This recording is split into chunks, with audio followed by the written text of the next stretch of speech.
नमस्ते दोस्तों, आज हम यीशु मसीह के पवित्र अनमोल वचन पर आधारित एक मधुर वचन प्रस्तुत करते हैं जो आपको हर दुख संकट को दूर कर सके। इसमें पश्चाताप, प्रेम और क्षमा की भावना को उजागर किया गया है। तो चलिए शुरू करते हैं, लेकिन इससे पहले कृपया आप हमारे YouTube चैनल को सब्सक्राइब करें।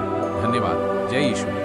एक इन बातों के पश्चात ऐसा हुआ कि परमेश्वर ने इब्राहिम से ये कहकर उसकी परीक्षा की कि हे इब्राहिमा, उसने कहा, देख मैं यहाँ हूँ। दो, उसने कहा, अपने पुत्र को अर्थात अपने एकलौते पुत्र इसहाक को जिससे तू प्रेम रखता है संग लेकर मोरिया देश में चला जा और वहाँ उसको एक पहाड़ के ऊपर जो मैं तुझे बताऊंगा होमबलि करके चढ़ा। 300 इब्राहिम बिहान को तड़के उठा और अपने गधे पर काठी कसकर अपने 2 सेवक और अपने पुत्र इसहाक को संग लिया और होमबलि के लिए लकड़ी चीर ली।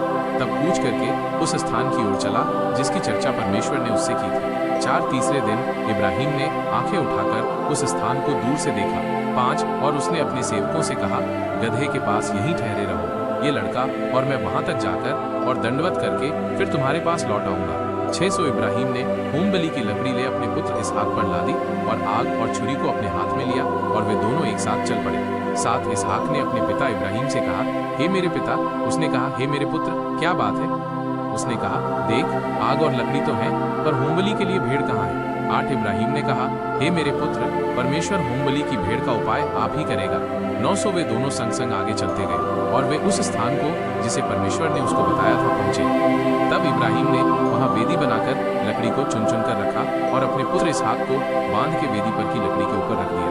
10 और इब्राहिम ने हाथ बढ़ाकर छुरी को ले लिया कि अपने पुत्र को बलि करें। 11 तब यहोवा के दूत ने स्वर्ग से उसको पुकार के कहा, हे इब्राहिम, हे इब्राहिम। उसने कहा, देख मैं यहाँ हूँ। 12 उसने कहा, उस लड़के पर हाथ मत बढ़ा और न उससे कुछ कर है, क्योंकि तूने जो मुझसे अपने पुत्र वरन अपने एकलौते पुत्र को भी नहीं रख छोड़ा। इससे मैं अब जान गया कि तू परमेश्वर का भय मानता है। 13 तब इब्राहिम ने आंखें उठाई और क्या देखा कि उसके पीछे एक मेढ़ा अपने सींगों से एक झाड़ी में बंधा हुआ है। सो इब्राहिम ने जाके उस मेढ़े को लिया और अपने पुत्र की संति होमबलि करके चढ़ाया। 14 और इब्राहिम ने उस स्थान का नाम यहोवा यिरे रखा, जिसके अनुसार आज तक भी कहा जाता है कि यहोवा के पहाड़ पर उपाय किया जाएगा।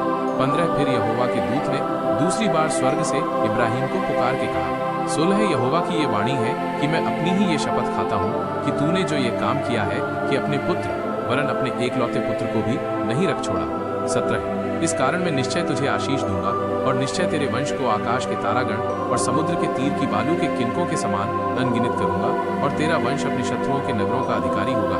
18 और पृथ्वी की सारी जातियां अपने को तेरे वंश के कारण धन्य मानेंगी, क्योंकि तूने मेरी बात मानी है। 19 तब इब्राहिम अपने सेवकों के पास लौट आया और वे सब बेरशेबा को संग संग गए और इब्राहिम बेरशेबा में रहता रहा।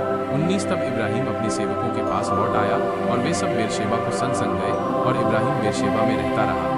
20 इन बातों के पश्चात ऐसा हुआ कि इब्राहिम को यह संदेश मिला कि मिल्का के तेरे भाई नाहोर से संतान उत्पन्न हुए हैं। 21 मिल्का के पुत्र तो ये हुए, अर्थात उसका जेठा ऊस और ऊस का भाई बूज और कमूएल जो अराम का पिता हुआ। 22 फिर केसेद, अजो, पिल्दाश, एलाप और बतूएल। 23 इन 8 को मिल्का इब्राहिम के भाई नाहोर के जन्माए जनी और बतूएल ने रिबका को उत्पन्न किया। 24 फिर नाहोर के रूमा नाम एक रखेली भी थी, जिससे तेबह, गहम, तहश और माका उत्पन्न हुए। अगर आपको ये अनमोल वचन अच्छा लगे तो हमारे YouTube चैनल को सब्सक्राइब करें। धन्यवाद। जय यीशु।